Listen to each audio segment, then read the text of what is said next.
Mom guilt. It can absolutely consume me. I bet you can relate. We had visions of a perfect sleep schedule, endless smiles, our kids devouring their vegetables. And then reality hit. Turns out my kids weren't good sleepers, and they were picky eaters, really picky eaters. Did I mention they had food allergies as well? And my grocery budget certainly didn't allow for specialty items. Just when I started to adapt, life really threw us a curveball. Mom got sick, really sick. I was diagnosed with cystic fibrosis, a hereditary disease that is typically diagnosed at birth with an average life expectancy of 38. I was 31 at the time. 6 months later, both my kids were diagnosed with varying degrees of CF as well.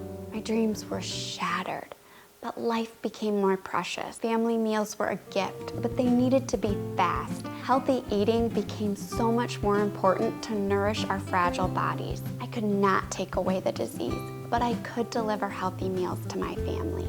As I learned to thrive despite our circumstances, I learned a lot about time management, meal planning, and working on a limited budget. And I want to welcome you into my very imperfect life and show you that you too can be a superhero to your family, and it's easier than you may think.